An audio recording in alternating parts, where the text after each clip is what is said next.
이번에 강의할 부분은 앞에서 말한 물막지상의 부분을 조금 더 보완하고 신인 무공의 부분을 마무리 짓고자 하는 것입니다. 신인 무공의 부분을 마무리 지으면서 앞에의 실례에서 나왔던 신인과 지인의 관계, 그리고 이번에 신인과 지인의 관계의 차이점과 같은 점을 아울러 이번 강의에서 다루고자 하는 것입니다. 이처럼 이번 강좌는 세 부분으로 물막지상에 관한 부분을 다시 보완할 것이고, 두 번째는 신인 무공에 관한 마지막 문장을 해석할 것이고, 다시 끝으로 신인과 지인의 같은 점과 다른 점을 강의하고자 하는 것입니다. 그러면 앞에 부분에서 말했던 부분을 잠시 보시면, 이 현토의 문제로 장방방만물하야 이일일세 세기원난이라고 앞에서 강의를 했던 부분인 것입니다. 그러나 또 일설에는 이러한 토로도 붙이고 있음을 말해드리고자 합니다. 장차 만물을 방박하여 일세에 다스림을 구하고자 한다라고도 일자에서 떼기도 하고 일세로 붙여 있기도 하고 있다라는 이런 양설이 있음을 참고해 주시기 바라는 것입니다. 자, 물막지상이라 물에 빠지지도 않고 뜨겁지도 않다라는 것은 앞에서 말씀드렸듯이 내칠편에만 있는 게 아니라 노자에서도 한비자에서도 공통으로 나타나고 있는 것입니다. 노자에서는 제50장 생사장을 보면 개문혼이 듣자니 선섭생자는 섭생을 잘한 사람이란 육행에 부르시오요 육지를 가더라도 그 매서운 그 무서운 호랑이와 무소를 만나지 않을 것이요, 이런 호랑이를 만나서 죽음을 당하지 않을 것이요 라는 말인 것입니다. 그리고 심지어 군대에 들어가서도 갑병을 피할 것이 없다라는 것은 죽지 않기 때문에 굳이 적의 무기를 피할 것이 없다라고 하는, 얼핏 보면 조금 황당무계한 말과 같은 것입니다. 이 말을 현대적으로 말한다면 군대에 가서도 총알을 피할 것이 없다라는 말하고 같은 것입니다. 이처럼 신비화되어 있는 것입니다. 시무소 투기각이요, 저 무소라 하는 것은 그 뿔을 던질 바가 없다라는 것은 뿔을 들이받을 곳이 없기 때문에 무소를 만날 것도 없고, 범은 그 날카로운 발톱을 둘 곳이 없다라는 말은 날카로운 발톱으로 핥힐 부분이 없다라는 것입니다. 그리고 무기라 하는 것은 그 칼날을 용납할 바가 없다라는 것은 칼날 댈 자리가 없다라는 것으로 방금 말씀드렸던 것처럼 총알 앞에서도 총알이 피해간다라는 말처럼 황당한 것입니다. 자, 부하고 이 무엇 때문에 이렇게 소위 칼이 나의 몸을 스치지 않고 범의 발톱이 나의 몸을 핥히지 못하는 것일까? 이게 무사질세니라, 그 죽음의 땅이 없기 때문에 그런 것이다 라고. 바로 이 죽음의 땅이라는 것은 뭐냐? 육신이 있는 이상 죽음은 있을 수밖에 없는 것입니다. 노자에서도 자, 이 세상에 어떤 사람의 몸이 총알이 튀겨나갈 사람이 어디 있는 것입니까? 바로 육신이 있는 이상 우리는 총알을 피할 수 없는 것입니다. 그러나 돌이켜보면 총알이라 하는 거 육신을 쏠 수는 있어도 정신을 쏠 수는 없는 것입니다. 이게. 자, 노자에서도 이러했고 한비자의 해로편에 보면 이 부분을 어떻게 해석했느냐. 한비자는 해로라고 하는 것이 노자를 해석하다라고 하는 것으로 편을 쓴 게 해로편인 것입니다. 어떻게 보면 여기하고 본질이 좀 벗어난 이야기지만 노자 책의 최초의 주석서의 성질을 가진 것은 한비자의 해로편하고 해로편입니다. 또 한 편이 있기는 합니다.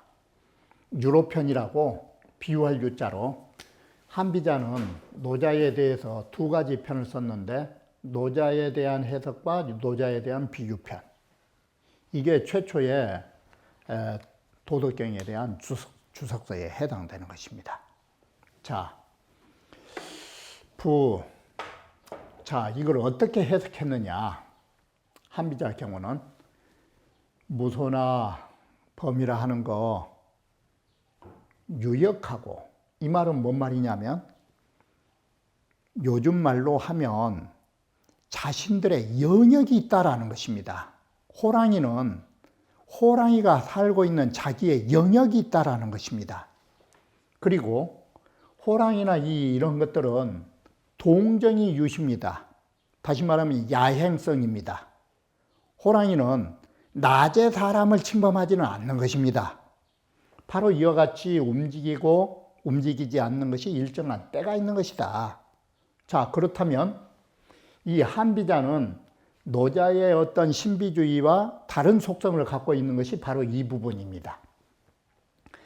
사람이 어떻게 해서 호랑이한테 안 물리고 안 죽느냐? 간단하다. 피기역 성기시면 호랑이가 살고 있는 영역만 안 들어가면 되는 것이고, 호랑이가 활동할 때를 잘 살펴서 그때만 안 가면 되는 것이다. 이게. 그러면 면기 시오지 해오라. 이 사나운 짐승들의 해를 면할 수 있다. 사람들은 유독 뭔만 알고 있느냐.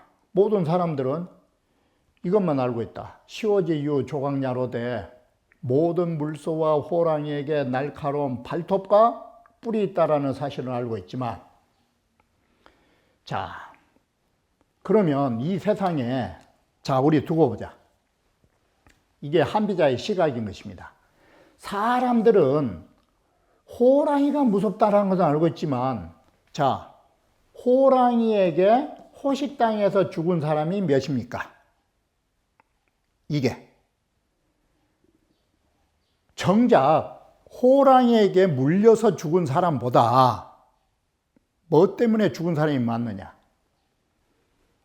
만물. 이 만물 속에는 쉽게 표현하면 부귀 공명을 이루려다가 목숨 바친 사람이 얼마나 많은지 모르는 것입니다. 돈 몇 푼 좀 벌려다가 목숨을 잃어가는 TV에서 나온 사람들을 보면 호랑이 발톱보다 더 무서운 것이 이 사회에 얼마나 깔려 있는지 우리는 TV 앞에 서보면 알 것입니다. 이게.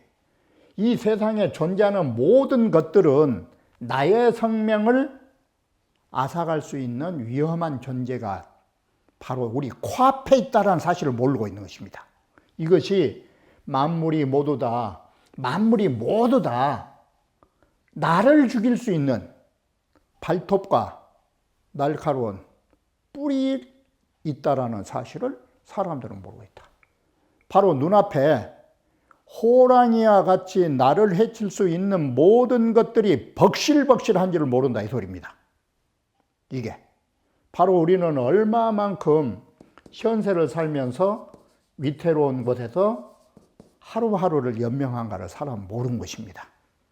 우리 비근한 예로 더 보시면 호랑이에서 물려 죽은 사람보다 길바닥에서 교통사고로 죽은 사람이 얼마나 많은가를 한번 봐보십시오. 지금 여러분이 보는 길가에 저 달리는 차들 전부 뿔을 갖고 호랑이보다 더 무서운 발톱을 갖고 있는 물건들인 것입니다. 우리는 멀리에서 우리 죽음의 땅에 있는 것이 아니라 이처럼 가까운 곳에 있는 것입니다. 이래가지고 불면허 만물죄라, 만물의 해를 면하지 못하고 사람들은 여기에서 죽어가는 것이다. 실제로는 사람은 호랑이가 문제가 아니다. 우리 주변의 삶 속에서 호랑이처럼 나의 생명을 해치는 것이 얼마나 많은지를 봐라. 우리 비근한 예로 보면 자동차가 그러하고 얼마 전에 건강에 좋다고 하는 어떤 약품을 넣어가지고 그 많은 사람을 죽이는 것. 그것이 이 세상에 호랑이 발톱보다 더 무서운 것입니다. 한번 생각해 보십시오. 공기를 정화한다 합시고 사람들이 죽어나가는데 그 공기 정화기가 호랑이 발톱보다 100배 무서웠던 것입니다. 호랑이 발톱은 산에 가서 만났지만 예를 들어서 공기 정화기라고 하는 물건은 내 코앞에다가 나를 죽이는 물건을 놓고 산 것입니다. 바로 이와 같이 우리의 생활 속에는 나의 생명을 위협하는 것들이 부지기수라는 것을 아셔야 된다라는 것입니다. 자, 수구는 이 몇 구절은 뭘 말하고 있느냐. 선양생자는, 양생을 잘한 사람은 여무생이 생이 없는 것처럼 살지만 다면장생하고, 다면장생이라 담담하게 참 오래 산다. 그렇기 때문에 무생이면 호시도 무소 투기각이요 병인도 칼날도 무소 용길이니라. 그 예리함을 쓸 자리가 없느니라. 개선섭생자는 섭생을 잘한 사람은 외물로 양생을 하는 것이 아니다. 이것이 단상 수일하야 항상 하나의 진리를 지키면서 식망 망심하야 망심하고 망상을 버리시고 우리의 육신의 욕구를 잊고 심적 성공하야 마음자리가 고요해지고 본성자리가 공이 되어서 호련히 무아와 무무의 경지로 들어갈라 치면 바로 이것이 무신이 된다. 이게 몸이 없는 것이다. 몸이 없으면 내 목숨이 죽지도 않은 것이다. 여기에 뭔 놈은 몸이 없는데 몸이 있을 때 생사가 있지. 몸이 없는데 어찌 생사가 있겠느냐. 자, 이처럼 사지가 없다라는 것은 불교에서 말하면 무생이고 노자에서 말하면 무사다. 공자는 어떤 뜻으로 말했느냐. 공자께서는 말씀하시기를 부지생이면 우리가 태어나는 원리를 알지 못하면 어찌 죽음을 알겠느냐라고 하니 그 극치를 생각해 보면 다 하나의 도리이다. 자, 이렇게 해서 물막지상에 관한 부분을 보완해서 말씀드린 것입니다. 그러면 두 번째로 신인 무응에 관한 마지막 문장을 한번 보시고자 하는 것입니다. 자, 여기에 비유를 들었는데 앞서에서 그를 말했듯이 묘고야의 신인은 기운으로서 기화를 이 모든 기로서 천하를 통치했기 때문에 요순과 같은 정치는 쭉정이로도 할 수 있다라고. 그래서 요순과 묘고야의 신인은 어떻게 다르는가? 자, 비유를 들면 송나라 사람이, 자, 송나라 사람은 누구를 말하느냐? 자, 뒤에 해석하기로 하고 먼저 직역하면 송나라 사람이 장보라고 하는 아름다운 의관을 바탕자자는 그걸 미천으로 싸질머지고, 이 소리가 송나라 사람이 아름다운 장보를 장사 미천으로 짊어지고 적저버리려니 올나라 땅을 파람으로 갔더니 오리니 단발문신이라 올나라 사람들은 머리를 깎아버리니까 머리 위에 갓을 쓸 수가 없고 몸에다 문신을 하고 있으니까 옷을 입을 필요도 없더라.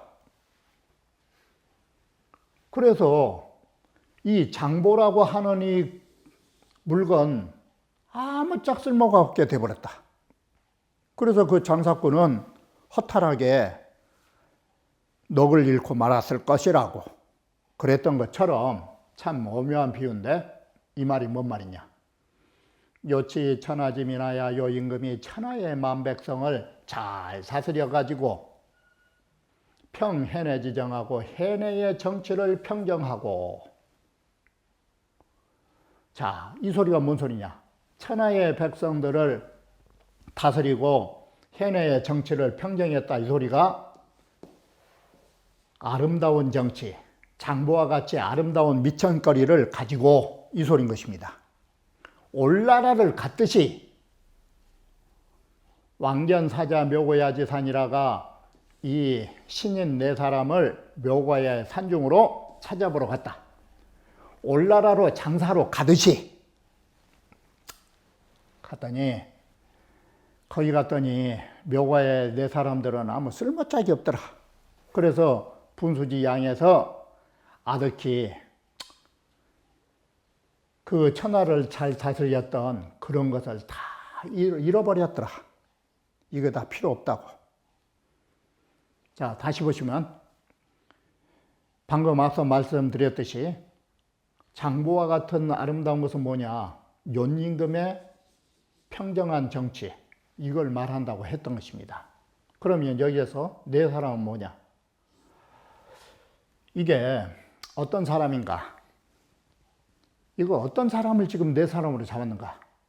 당역 신중지사라. 마땅히 이것도 몸 가운데 일로 잡을 일이지 실제에 누구라고 이름 붙이지 말아라.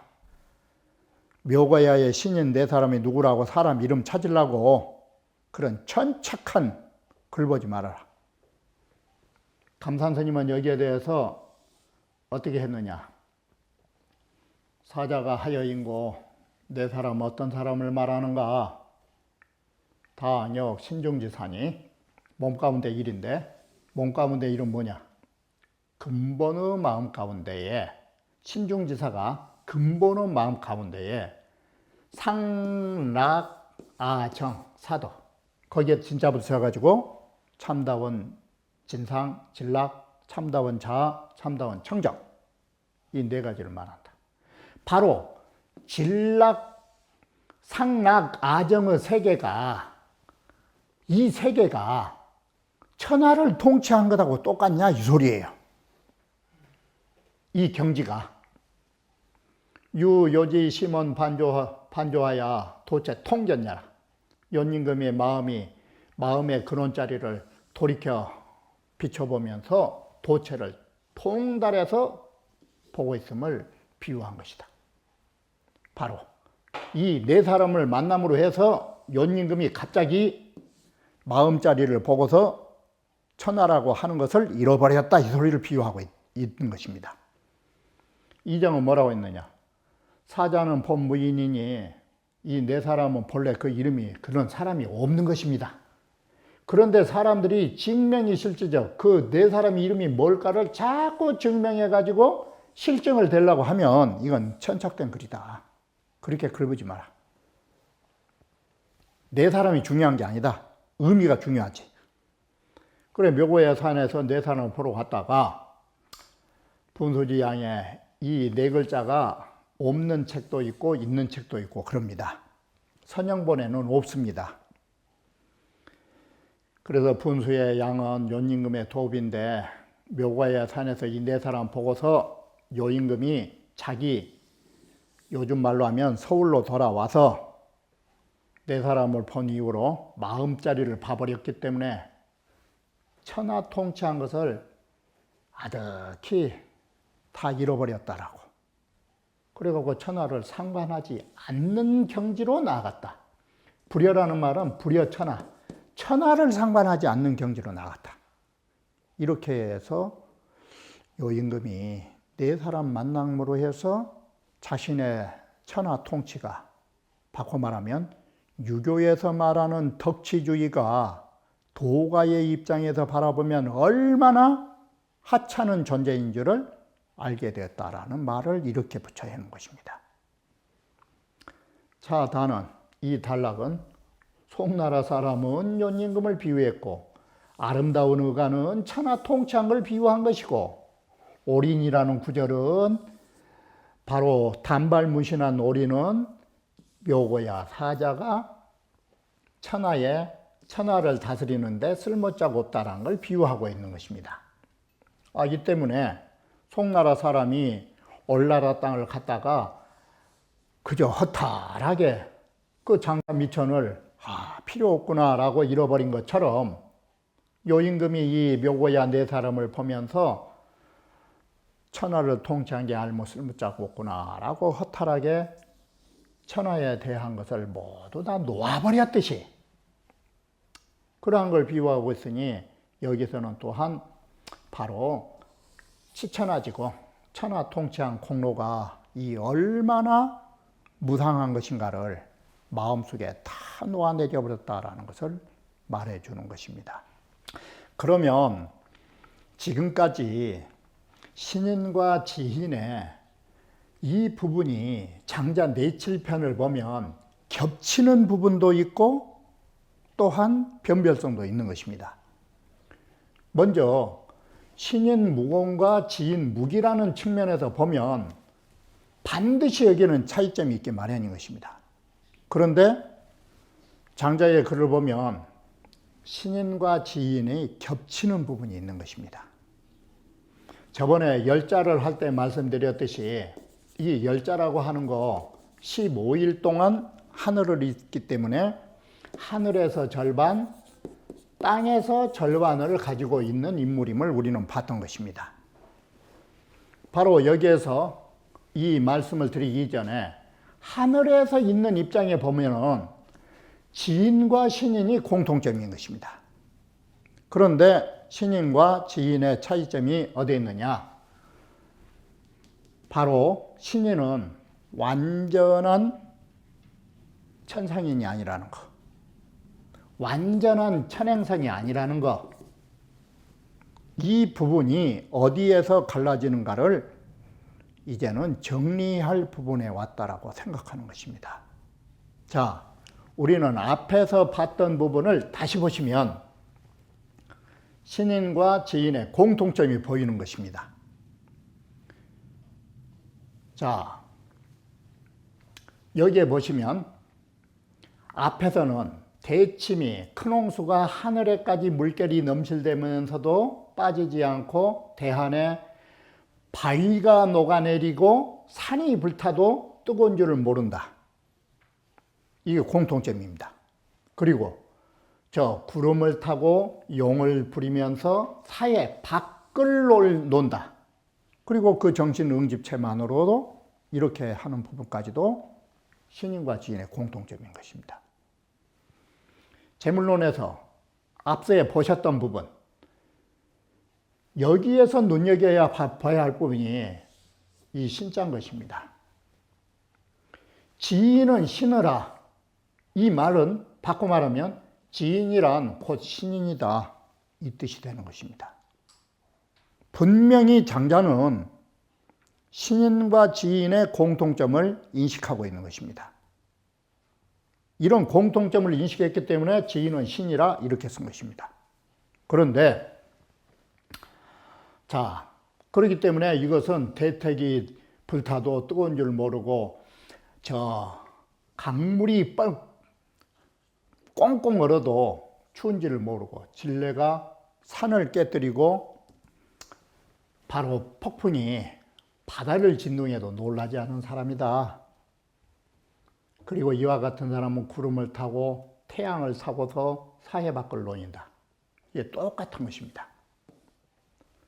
그리고 앞에서 보셨던 이와 같은 사람은 높은 데 올라가서도 덜덜 떨지 않고 물에 들어가서도 빠지지 않고 불 속에 들어가서도 뜨거운 줄을 모르는 사람이나니 이 사람의 이런 사람의 지혜는 능히 등격우 도야라. 도의 경지로 올라선 것이 이와 같다. 이렇게 됐습니다. 그리고 앞에서 보셨던 덕충부도 사생이 큰 것이라 하지만 사생에 따라서 변화하지도 않고 사생에 따라서 변하지도 않고 천지가 무너져도 또한 장차 천지로 더불어 잃어버린 것도 없나니 없으며 심어 무가무가히 거짓이 없는 세계를 살펴서 물로 더불어 변천하지 않고 물지와의 수기종량이라 무로 변화를 명하여 그 종지를 지킨 사람이다. 이것은 실제로 신인과 지인의 공통점입니다. 신인만이 뜨거운 줄을 모르고 빠지지 않는 게 아니라 지인도 마찬가지인 것입니다. 지인도 생사에 변화가 없고 천지가 무너져도 천지하고 함께 사라지지도 않는다 이것입니다. 이건 공통점입니다. 그러면 차이점이 뭐냐? 신인과 지인의 차이점이 뭐냐?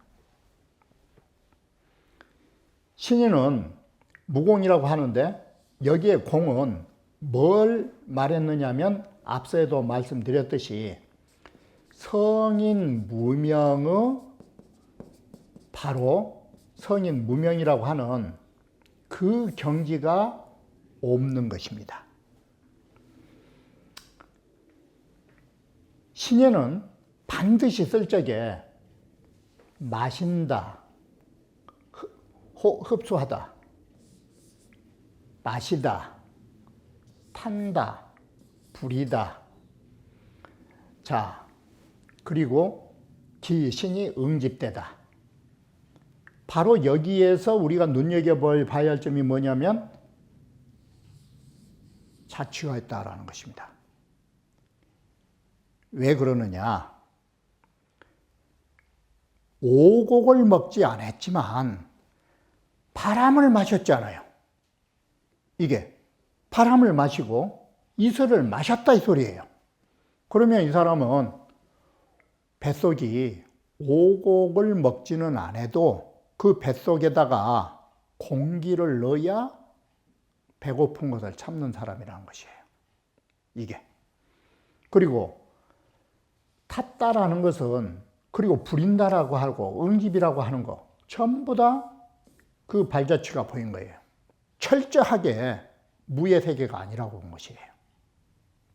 그런데 지인의 무기에 오면 어떻게 되느냐? 이러한 자체가 사라져버렸다 이 소리예요. 그런 발자취가. 그래서 여기는 하나의 물건도 남아있질 않는 것.